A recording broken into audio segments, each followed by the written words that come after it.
Aleluya. Dios les bendiga. Estamos transmitiendo desde la ciudad de Tijuana, Baja California, México, la Iglesia Sublime Gracia. Y bien, la semana pasada empezamos considerando ya la introducción a lo que podemos llamar los tratos personales de Dios. Comenté una introducción y vimos ya el primer punto. La introducción nos habla de, primeramente, entender que existen, perdón, 12 diferentes relaciones básicas, diríamos así, básicas que Dios tiene para con nosotros. Y esas relaciones básicas, que en principio son 7, se traducen en 12. La primera relación básica es con la palabra de Dios. Dios quiere que nosotros nos mantengamos en una correcta relación hacia su palabra.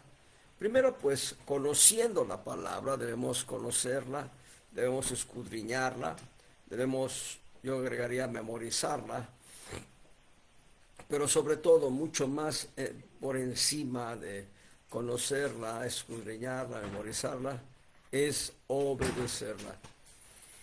Nuestra correcta relación con la palabra es a través de obediencia, y la segunda relación básica es con el mundo, y nuestra correcta relación con el mundo es a través de separación.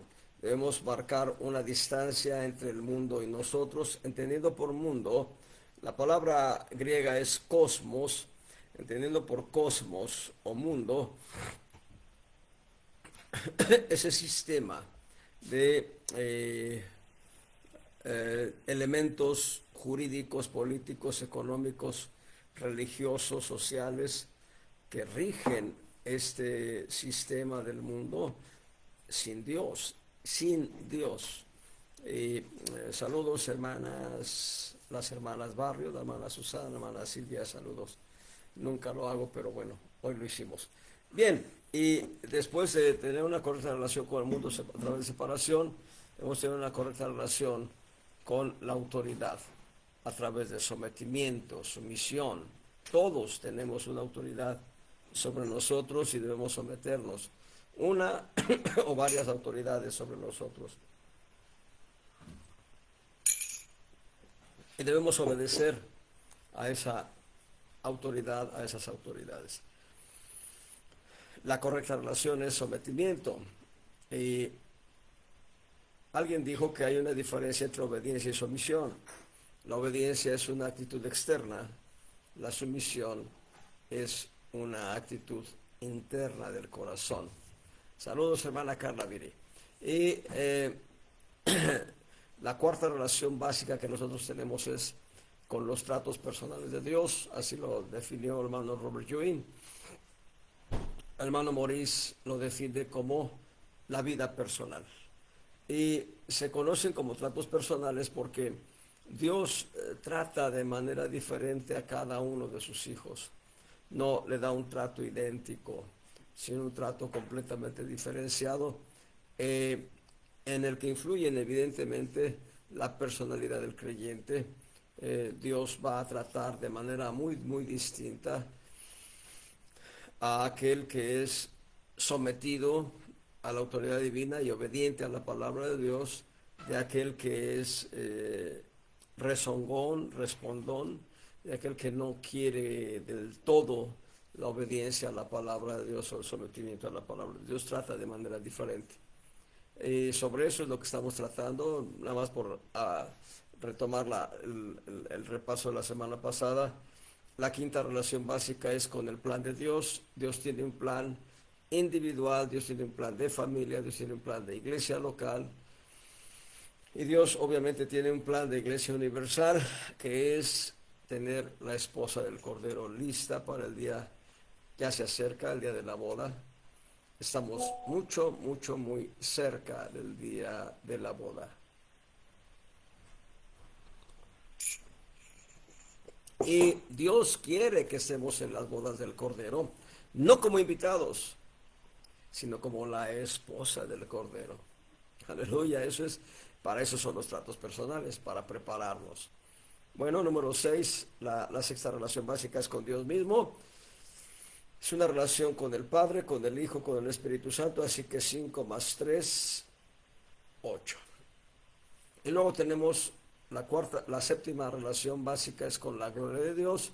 La gloria de Dios tiene 4 fronteras: la gloria de su nombre, la gloria de lo que Dios hace, la gloria de su palabra es la segunda, la gloria de lo que Dios tiene para nosotros.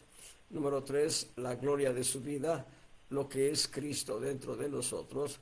Número 4, la gloria de su presencia, lo que es Cristo al lado nuestro en compañerismo. Así que 8 más 4, 12. Muy bien, estamos hablando de tratos personales. Tomamos como modelo a Abraham.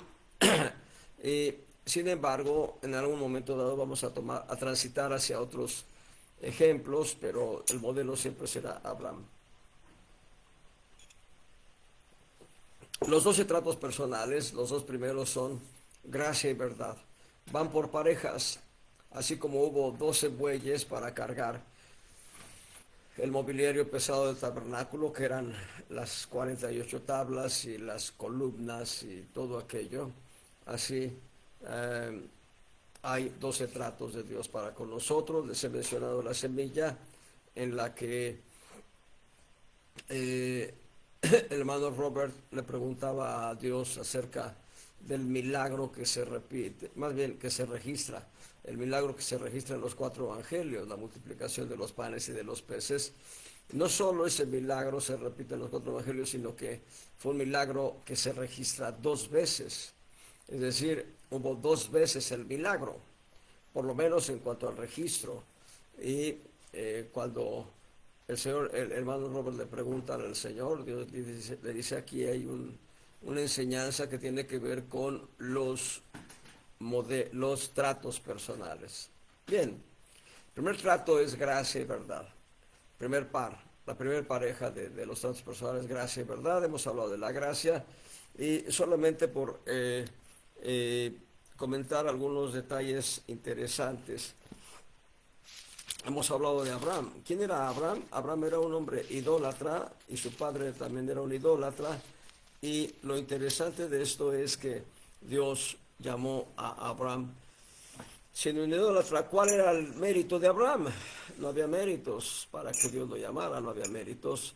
Y Dios le hace ese llamamiento para que venga y salga de la tierra de idolatría de Babilonia, de Ur de los Caldeos más bien.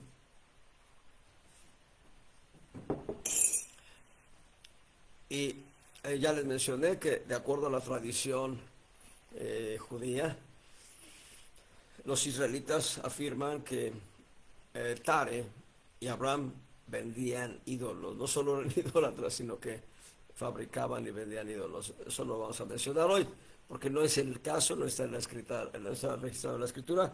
Lo que está registrado es que eran idólatras.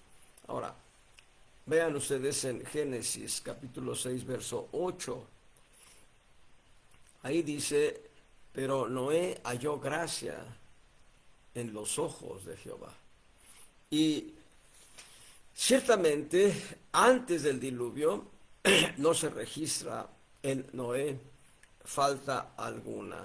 No hay registro de que él haya cometido alguna falta, algún pecado. Después del diluvio es cuando él falla emborrachándose. Había plantado una viña de la vid, obtuvo el fruto, lo comprimió, el jugo de la uva. Si es jugo dulce, muy dulce, no produce vino. El jugo muy dulce de la uva produce vinagre. Las manzanas dulces, muy dulces, producen vinagre. ¿Quiere producir vino? Las uvas deben ser ácidas o las manzanas para producir sidra. Tal vez entre ácidas y dulces. Pero el punto está que de Noé no se registra pecado alguno antes del diluvio. Y dice aquí que Noé halló gracia en los ojos de Jehová. Si alguien me pregunta, ¿qué vio Dios en Santiago? ¿Qué vio Dios en mí? Yo diría, Dios vio en mí una criatura perdida, Dios vio en mí un hombre miserable, Dios vio en mí un hombre pecador. Entonces, ¿qué fue lo que proveyó Dios? Gracia, gracia. Hay otro texto que quiero citarles, además del caso de Noé, ya mencionamos a Abraham, pero vayan a Éxodo, capítulo 33 debe ser. Aquí es una pregunta que hace Moisés eh, al Señor. Y en el verso 12, Éxodo 33, 12, y dijo Moisés a Jehová, mira, tú me dices a mí, saca este pueblo y tú no me has declarado a quién has de enviar conmigo.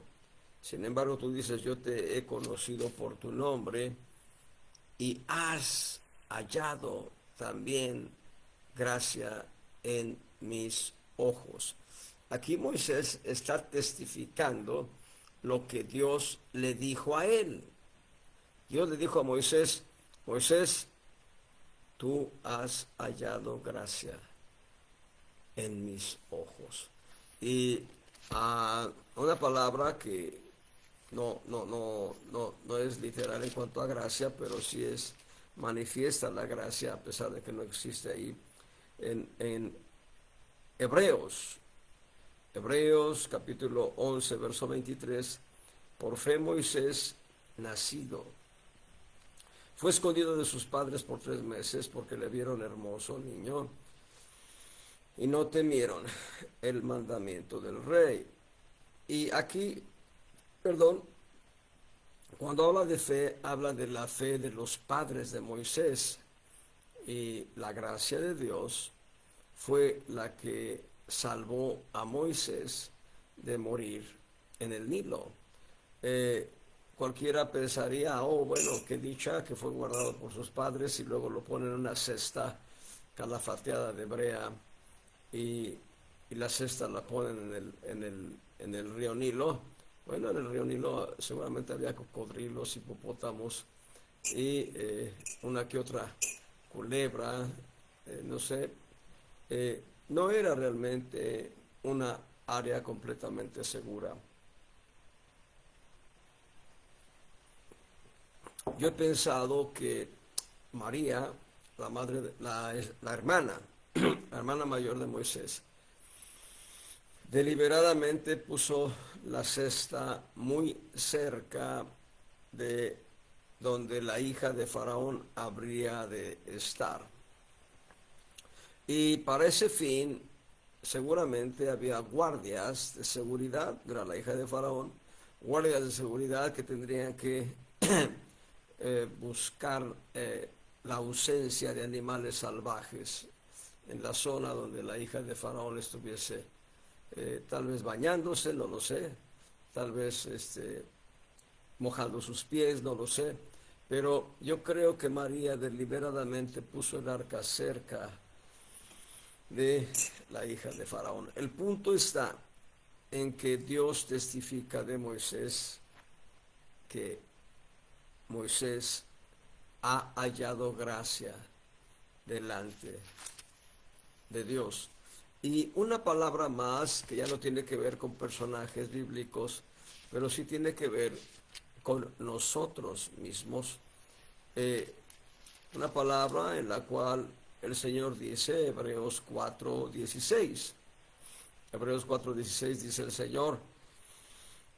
Bueno, el apóstol Pablo es hablando hacia nosotros, dice, lleguémonos pues confiadamente al trono de la gracia para alcanzar misericordia y hallar gracia para el oportuno socorro.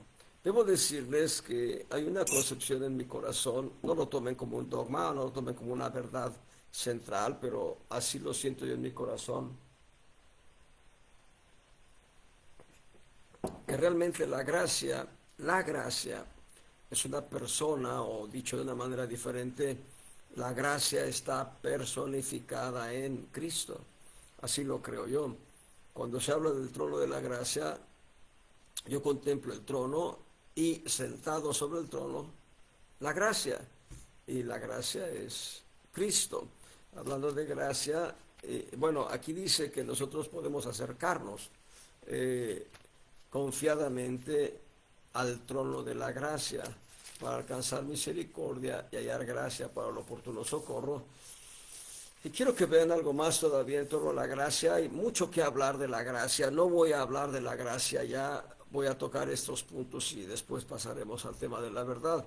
Pero quiero que vean en Juan capítulo 1, en el verso 14, Juan 1:14, ya que el verbo fue hecho carne y habitó entre nosotros, y vimos su gloria, gloria como del unigénito del Padre, vean, lleno de gracia y de verdad. Ahí están los dos tratos personales de los cuales estamos hablando, ya estamos conectando gracia y verdad, pero seguimos ahorita en el terreno de la gracia.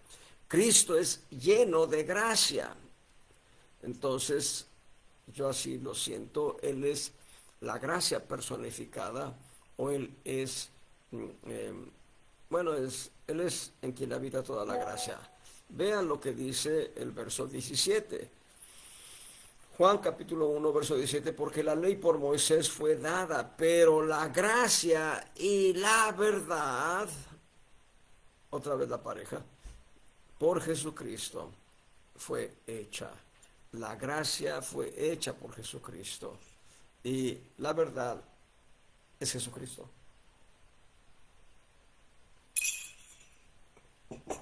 Así que podemos acercarnos confiadamente al trono de la gracia, entendiendo que la gracia es Jesucristo. Cuando nosotros volteamos hacia Romanos capítulo 3, verso 24, Romanos 3:24, siendo justificados gratuitamente por su gracia, por la redención que es en Cristo Jesús. Aquí está, el texto personal de gracia tiene que ver con la acción de Dios extendiendo su mano de misericordia hacia lo más profundo del cielo, hacia lo más profundo de las aguas negras, a donde estaba yo, a donde estábamos todos, y nos saca y nos lava por completo, y cuando nos lava por completo nos hace ya dignos de su presencia. ¿Y cómo nos lavó? Con la sangre de Cordero, con la sangre de Cristo Jesús. Entonces es hermoso hablar de la gracia, y yo diría la gracia es todo un tema de la eternidad. Toda la eternidad estaremos conociendo la gracia, toda la eternidad estaremos conociendo cómo es que la gracia se manifestó ya no solo a través del texto bíblico, sino a través de testimonios vivos de Dios.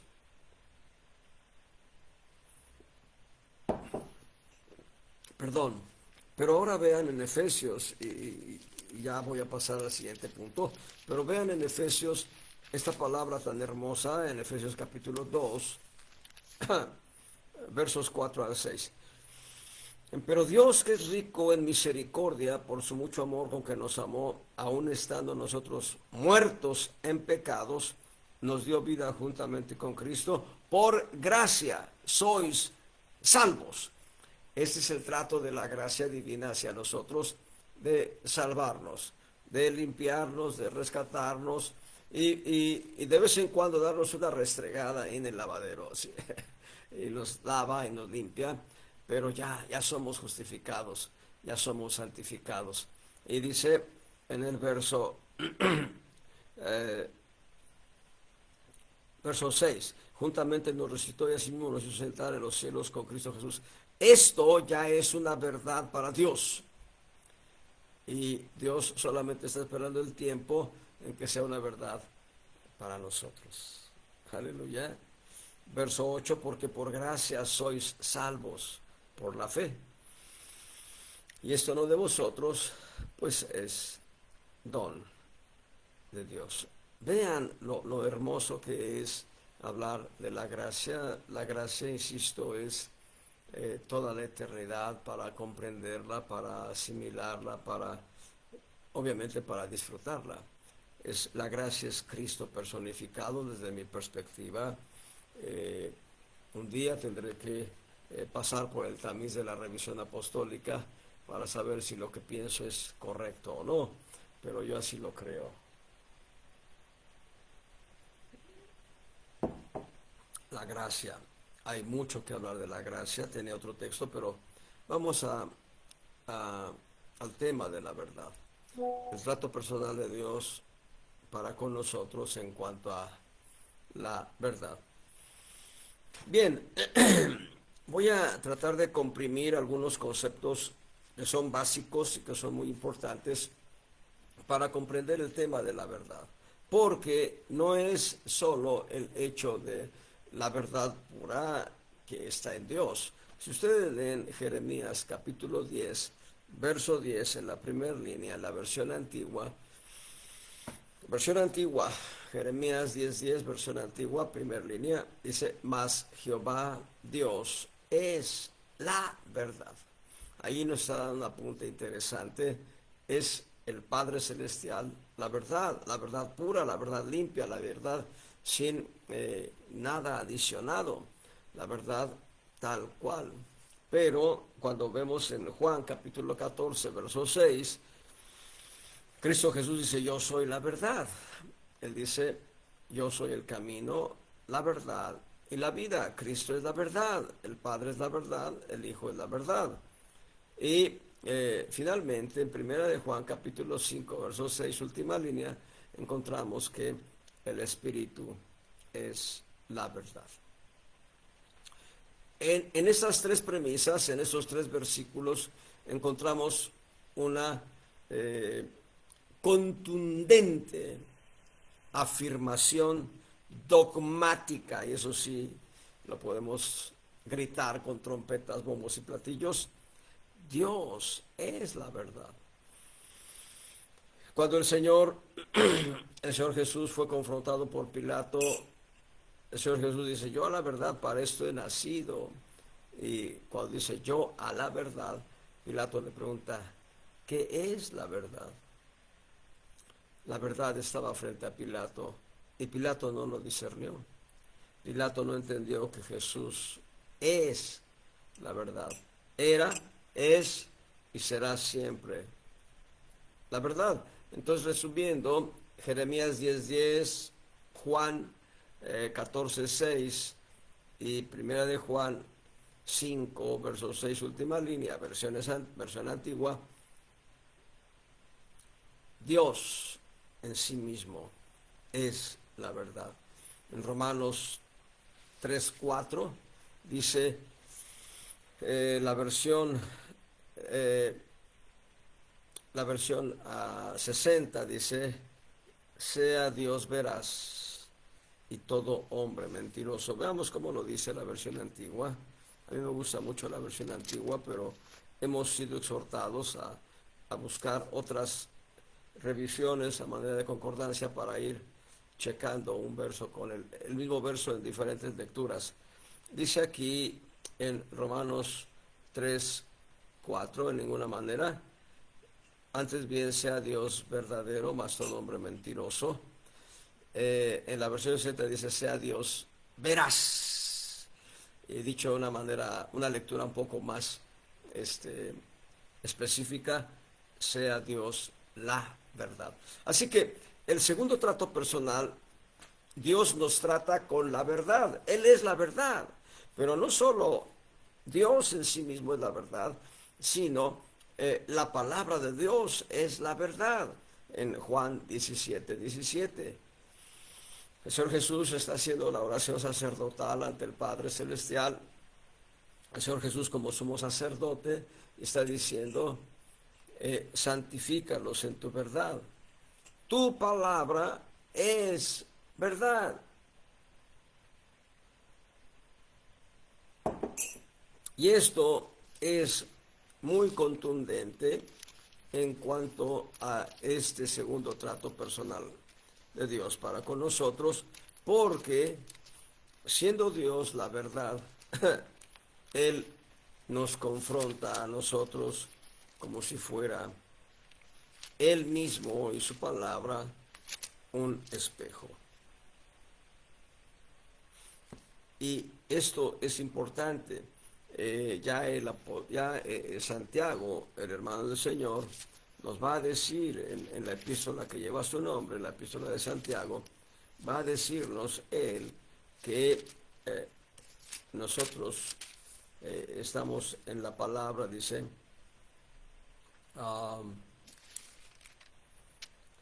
en capítulo 1 de Santiago, dice, verso 23, Santiago 1:23, dice, porque si alguno oye la palabra y no la pone por obra, este tal es semejante al hombre que considera en un espejo su rostro natural. Perdón, porque él se consideró a sí mismo y se fue y luego se olvidó qué tal era.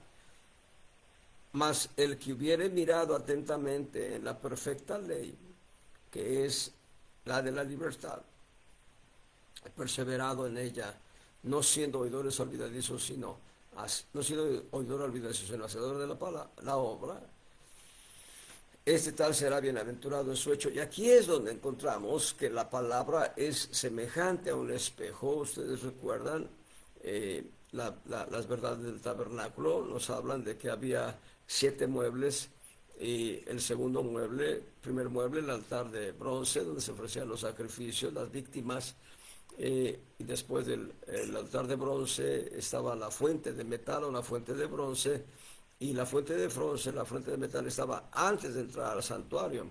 Y hay detalles interesantes de esa fuente. Número 1, no tiene medida. Número 2, era para lavarse los sacerdotes las manos y los pies. Ahí se bañaban por completo el día que iniciaban su ministerio.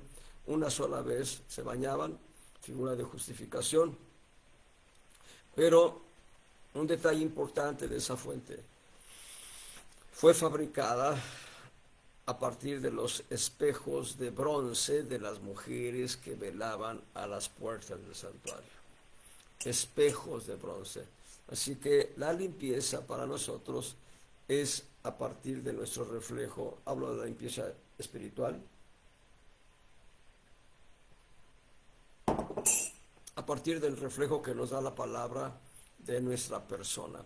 Les he comentado en algunas ocasiones que cuando Cristo, no cuando yo vine a Cristo, sino cuando Cristo me tomó de aquí de la solapa, de aquí. Iba caminando hacia la perdición, hacia la muerte. Y me jala el Señor. Yo volteo y veo que es el Señor. Entonces, ante aquella experiencia de ser salvo, de reconocer a Jesús como mi Salvador personal, de ser salvo, ante aquella experiencia, lo primero que hice fue desempolvar la Biblia, una de las 2 Biblias que me había regalado mi padre, y empecé a leerla. Y lo que sucedió es que al leer la Biblia me leía a mí. Entonces, regresando al punto, Dios nos trata con gracia y con verdad. Y la verdad, primeramente es la declaración de algo que no tiene vicios de error, no tiene vicios de mentira, algo que es tan sólido, tan transparente al mismo tiempo, que no puede catalogarse de una verdad a medias, de una mentira envuelta en verdad, de una verdad que envuelve mentiras, no, sino que es tal cual. Y seguido de que Dios es la verdad y que la palabra de Dios es la verdad, entonces el segundo trato personal, que es la verdad hacia nosotros, precisamente nos confronta con lo que somos. Y nosotros podemos ver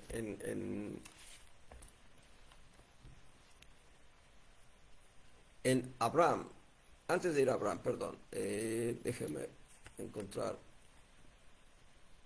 Sí, es el Salmo 85, es un poema muy hermoso. En ese salmo encontramos una afirmación dogmática, porque está envuelta en esta afirmación dogmática nuestra verdad.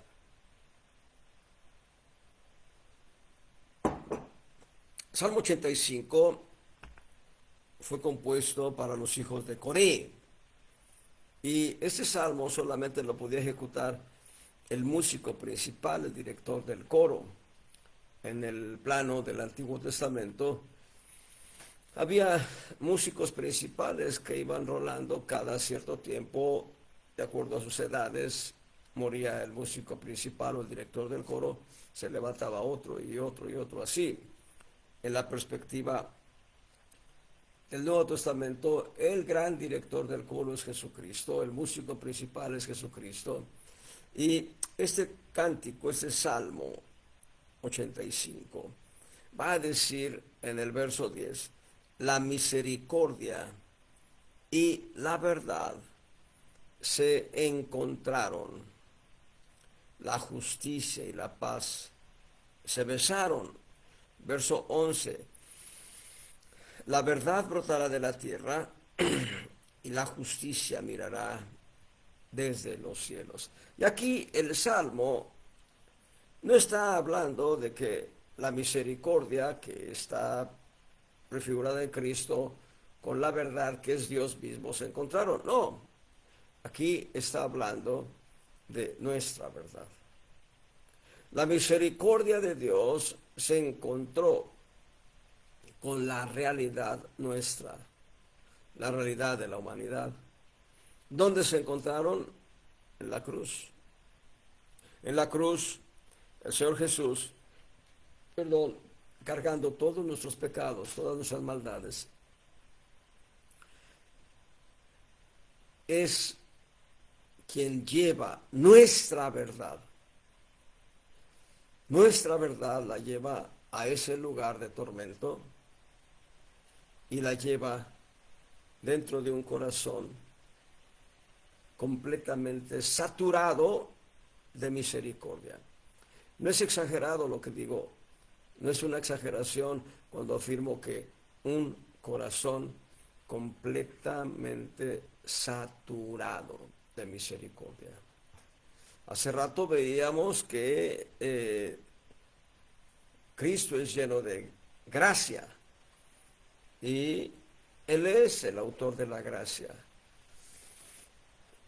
Y cuando nosotros vemos ahí que Él es lleno de gracia y nosotros venimos a Él y tomamos gracia y gracia, pensemos esta taza.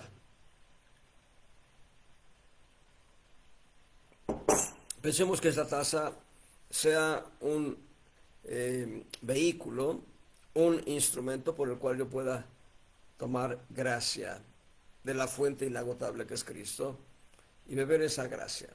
Pero ahora consideren, no soy el único, son millones, hoy en día millones de creyentes, más de 100 millones en China, de creyentes en Cristo. No recuerdo cuál es el número en la India, que también es un número altísimo de creyentes en Cristo. Y podemos hablar, por ejemplo, la iglesia más grande del mundo en Corea del Sur, con David Yonggi Cho, miles de creyentes, pero no sé cuántos creyentes haya en Corea del Sur, aparte de lo que es la iglesia de David Yonggi Cho. Y podemos hablar de los millones de creyentes en Estados Unidos. En estos tiempos contemporáneos, diríamos en los últimos 20 años o tal vez más, el Evangelio ha crecido exponencialmente en África, a pesar de las persecuciones e intolerancia que se está dando. Hay millones de creyentes en África, así que somos millones, millones, millones de creyentes. Así que tomemos nuestra taza. Vayamos a la fuente de gracia, llenemos nuestra taza y bebamos la gracia. ¿Y qué pasa? La fuente no se agota, la fuente es inagotable.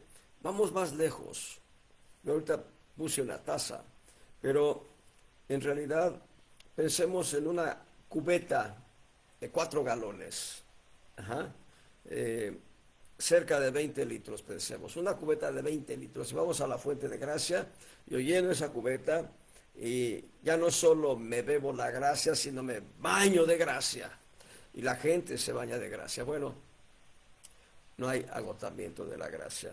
Pero lo que está diciendo el Salmo es que la misericordia, insisto, Cristo está sobreabundando de misericordia en la cruz. Y no lo digo con ironía, sino con el total respeto y reverencia que merece nuestro amado Señor Jesús. Él estaba completamente más que saturado de misericordia para poder tolerar todo el castigo de Santiago y todo el castigo de todos los que hemos creído. Y fíjense bien lo que voy a decir: aceptar todo el castigo aún de aquellos que no creen en Él y van a ir al infierno. Cristo aceptó el castigo de toda la humanidad. Entonces, cuando dice la misericordia y la verdad se encontraron, está hablando de la cruz. Es en la cruz donde la abundante misericordia de Cristo le lleva a estar clavado ahí y a sufrir terriblemente por causa de la verdad que reflejo yo y que refleja todo ser humano de ser pecador. Así que el segundo punto del trato personal de Dios en cuanto a la verdad es este: Dios nos dice lo que somos. Dios nos dice literalmente lo que somos. Tal vez ahorita podamos ir a Romanos y a Efesios nuevamente para ver nuestra realidad, nuestra verdad, la verdad que nosotros proyectamos, que reflejamos. Una es la verdad de Dios, una es la gran verdad que es Dios mismo, la verdad que es su palabra, la verdad impoluta, la verdad sin corrupción, la verdad sin mentira, sin un ápice de mentira, contra nuestra verdad declara que somos pecadores, que somos malvados, que somos perversos, que el mal está dentro de nosotros, como dice, ahorita regreso, no se separen del Salmo 85, pero quiero que vean en Romanos capítulo 7, esta declaración, del apóstol Pablo es verdaderamente una manifestación de su corazón. Él dice, verso 18, Romanos capítulo 7, verso 18, y yo sé que en mí, es a saber, en mi carne, en mi sarx, en la actitud de mi corazón, la actitud de mi alma, no mora el bien. Porque tengo el querer, mas efectuar el bien no lo alcanzo. Verso 19, porque no hago el bien que quiero, antes el mal que no quiero, este hago. Y si hago lo que no quiero, ya no lo obro yo, sino el pecado, o la naturaleza de pecado, diríamos de una manera más correcta, lo que es la naturaleza de pecado, lo que es el código genético que heredamos de Abraham. Dice, el pecado que mora en mí es el que obra la naturaleza de pecado, el código genético de Adán. Verso 21, así que queriendo yo hacer el bien, hallo esta ley, que el mal está en mí. Esa es la verdad, es nuestra verdad. Dios está proyectando la verdad nuestra. Y dice, verso 22, porque según el hombre interior me deleito en la ley de Dios, pero veo otra ley en mis miembros que se revela contra la ley de mi espíritu y que me lleva cautivo a la ley del pecado que está en mis miembros. Pero vean este último verso, que es una poesía junto con el Salmo 85. Dice el apóstol Pablo, miserable hombre de mí, ¿quién me librará de dice, ¿quién me librará del cuerpo de esta muerte? Y la respuesta es gloriosa. Verso 25, gracias doy a Dios por Jesucristo, Señor nuestro. Así que yo mismo con la mente sirvo a la ley de Dios, pero con la carne a la ley del pecado. Ahí está la respuesta. ¿Quién nos libra de este cuerpo de muerte? Cristo. Nos libra Dios por medio de Jesucristo. Dios nos quita esa naturaleza de pecado y ahora nos agrega genes divinos. Ya somos hijos de Dios. Nuestro espíritu ha sido regenerado. Nuestro espíritu tiene ya la naturaleza de Cristo. El apóstol Juan, en primera de Juan 4:17, va a decir, pues como Él es en los cielos, así somos nosotros en este mundo. Estoy confirmando que es el verso 17. En eso es perfecto el amor con nosotros, para que tengamos confianza en el día del juicio, pues como Él es, así somos nosotros en este mundo. Primera de Juan 4:17. ¿Y cómo es Cristo? Es perfecto. Entonces nuestro espíritu ya es perfecto. Esto también lo confirma Filipenses capítulo 3, verso 15, cuando el apóstol Pablo dice, nosotros los que somos perfectos. Nosotros los somos perfectos. Gloria al Señor. Moni. Perdón, hermanos. Teléfono. Es Jacqueline, por favor. Perdón, mis hermanos. Y bueno, entonces, regresamos al 85.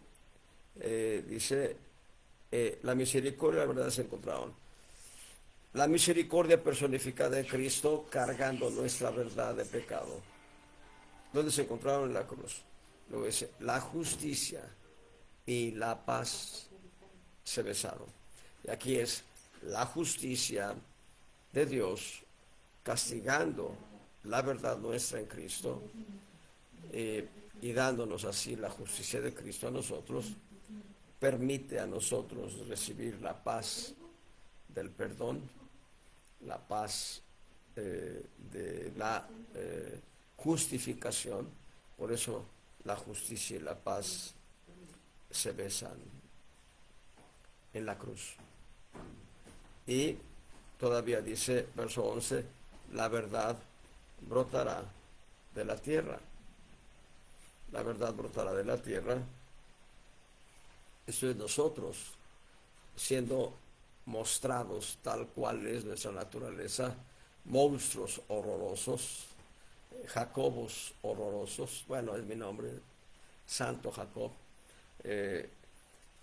nosotros siendo mostrados con nuestra naturaleza de pecado, pero dice, la justicia mirará desde los cielos.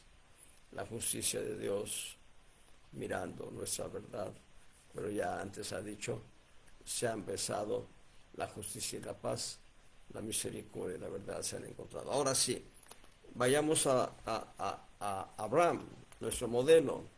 Abraham obedeció a la verdad de Dios. ¿Cuál es la verdad de Dios? La palabra de Dios.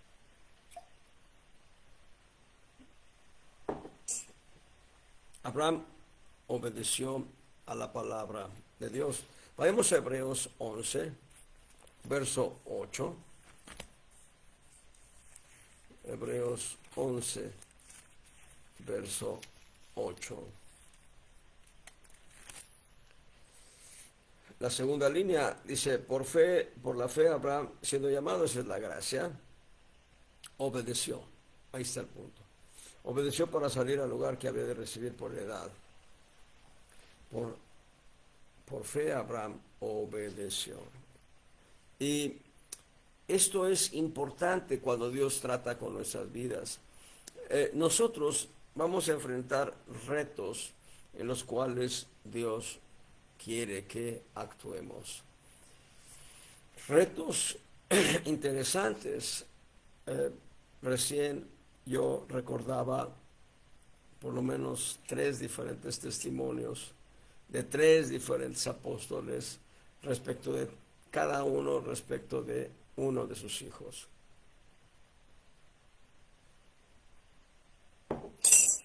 El apóstol Glenn Ewing Glenn Ewing, papá de Robert Ewing. Glenn Ewing hace 100 años más o menos, grosso modo, tal vez 100 años, tal vez un poco menos. uh, el mundo fue expuesto a la fiebre española, así se conoció, la gripe española o la fiebre española, y millones de almas murieron por causa de esa peste. Edna Ewing, hija de Glenn Ewing, fue tocada por el virus y el diagnóstico era que iba a morir. Glenn Ewing tomó a su hija y habló con Dios, oró delante de Dios y le dijo: Señor, en ti está el poder de sanarla. Si tú quieres llevarla contigo, es tu soberanía. Yo he dicho que esta oración difícilmente la haría la mamá. Bueno, cada, uh, cada ser en la pareja, el varón y la mujer, tienen pensamientos a veces diferentes, no que se opongan, sino que debieran complementarse. Dios sanó a Edna Ewing. Yo conocí a Jack Locker. Jack Locker fue esposo de Edna Ewing. Y Jack Locker testificó, yo lo escuché predicar, pues. Jack Locker testificó en una de las ocasiones que predicó que él caminaba en pasos alejados del Señor en la época en que Edna Ewing enfermó. Dice, pero en esa misma época Dios en su gracia y en su misericordia me llamó, me jaló del mundo, me sacó del mundo, me salvó. Dice, él lo decía, ya Jack Locker ya está con Cristo también, pero él decía, estoy seguro, decía él, estoy seguro que si yo no hubiese vuelto mis ojos hacia el Señor, si yo no hubiese vuelto mi corazón hacia Cristo, Edna habría muerto de aquella fiebre cuando era una jovencita, una niña. Yo no sé qué tan real sea la vinculación entre la voluntad de Dios en ese punto, pero una cosa es cierta: Edna Ewing fue sanada de manera sobrenatural y creció. Jack Locker y Edna Ewing se conocieron y formaron un hogar. Otro testimonio es el de aquel apóstol cuyo padre era médico general, y el hijo de este apóstol se le reventó el oído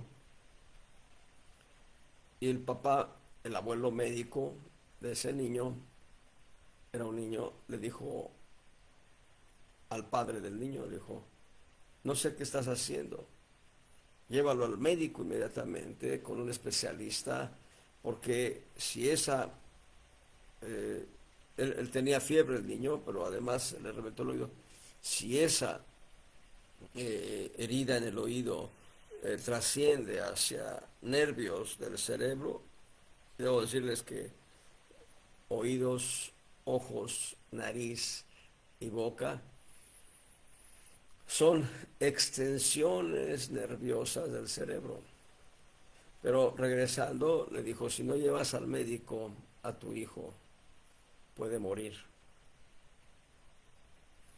Entonces aquel varón tomó a su hijo, lo metió en una recámara y dijo: Dios, he estado orando, sana a mi hijo. Sana a mi hijo, así he estado orando, dijo. Pero me he equivocado al orar de esa manera. Dios, Él es tu hijo. Siendo tu hijo, haz con él como tú quieras hacer. Insisto, yo creo que la mamá no se enteró de esa situación porque durante la noche la fiebre empezó a disminuir, la infección se fue y Dios sanó por completo a ese pequeño.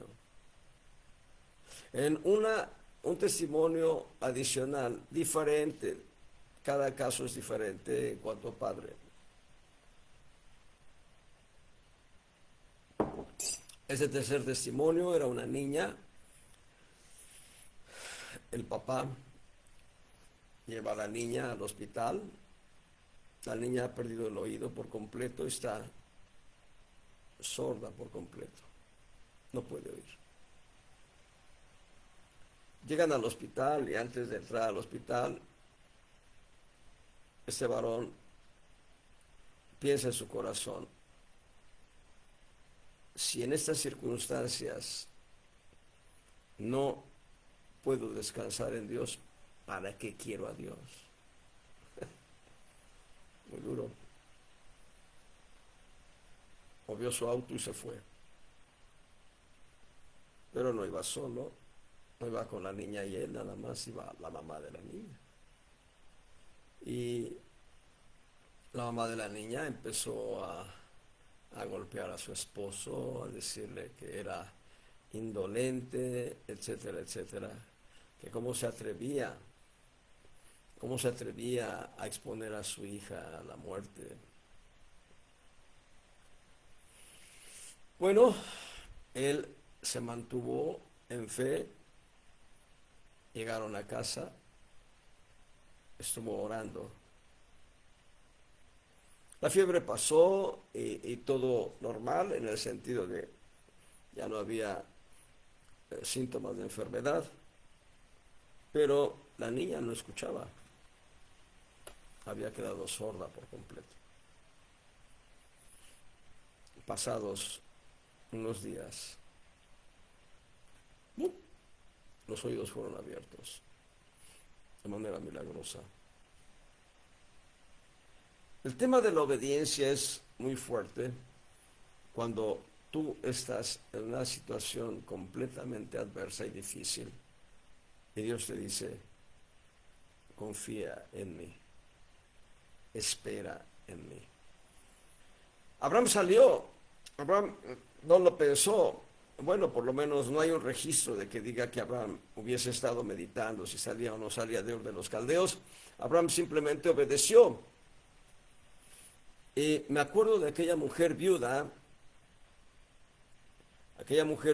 que se acercó al profeta Eliseo y le dijo, varón de Dios,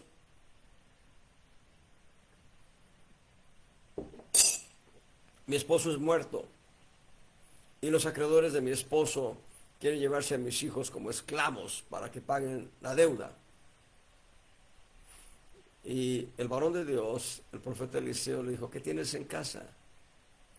Ella dijo, solo tengo una botija de aceite. El profeta le dice, ve y pide recipientes prestados, tinajas, todo lo que puedas llenar. Enciérrate en tu casa con tus hijos. Y llena las tinajas de aceite. Así lo hizo. Entonces fue y le dijo, bueno, varón de Dios, ya he llenado de aceite todo eso. Dice el profeta le dice, ve y vende el aceite, paga tus deudas y lo que te quede, tómalo para vivir con tus hijos. El Señor Jesús en las bodas de Caná de Galilea le dijo a los que servían, llenen las tinajas de agua. Ellos llenaron las tinajas de agua. Ahora lleven al maestresala. Y llevan al maestresala y el agua estaba convertida en en vino. Y en la Biblia podemos encontrar decenas de testimonios de cómo Dios habla una palabra y requiere obediencia, requiere de acción. Dios nos ha dado a nosotros muchas palabras. No hablo de mi persona, no hablo de mi familia persona, hablo de ustedes que me están escuchando a distancia. Dios nos ha dado palabras y algunas de esas palabras requieren obediencia. Abraham empezó a caminar en la verdad de Dios. Juan 17:17, santifícalos en tu verdad, tu palabra es verdad. Y Dios lo llevó a ser conocido como el Padre de la fe. Veamos así de manera rápida algunos testimonios del Señor Jesús frente a gente que le obedeció. Aquel varón que estaba en el estanque de Siloé, el Señor le dice, ¿quieres ser sano? Y no dio la respuesta. A veces hacíamos nosotros así, a veces nosotros no contestamos la pregunta de manera directa. Oh Señor, es que no hay quien me meta en el agua, etcétera, etcétera.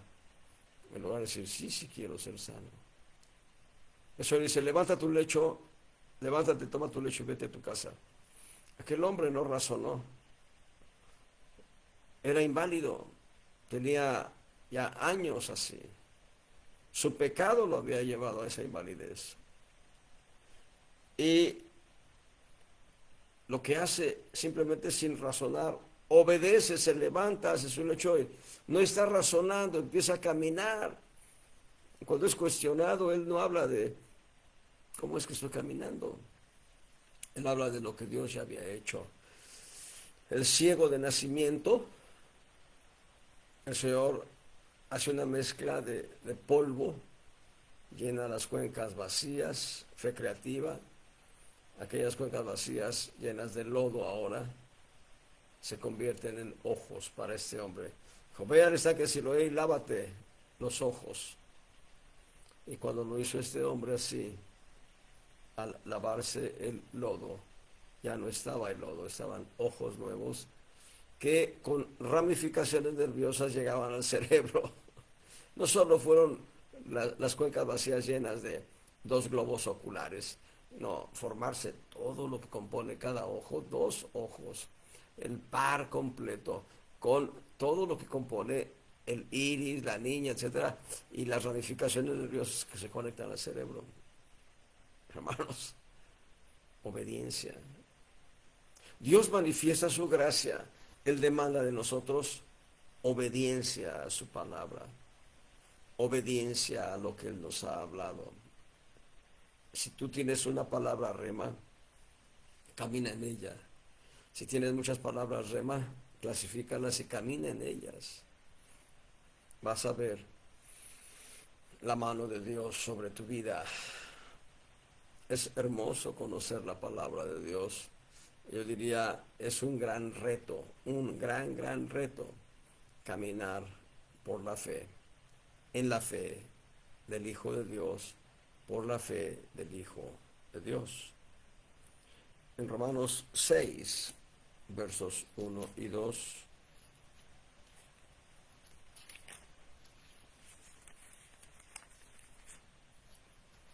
Romanos capítulo 6.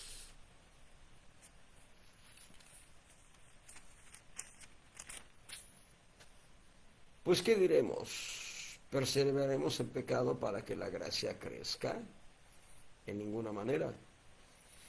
Porque los que somos muertos al pecado, ¿cómo viviremos aún en él? Entonces, Dios tiene el poder de hacer sobreabundar la gracia para toda la humanidad, pero Dios quiere que la iglesia camine en una completa separación del mundo para que el mundo conozca a Cristo por el testimonio de la iglesia. Es verdad, abunda el pecado, sobreabunda la gracia. Les doy un testimonio, un ejemplo. Tijuana es una ciudad de mal testimonio. No sé desde cuándo, yo no sé si toda la vida de la ciudad, que tiene más de 120 años.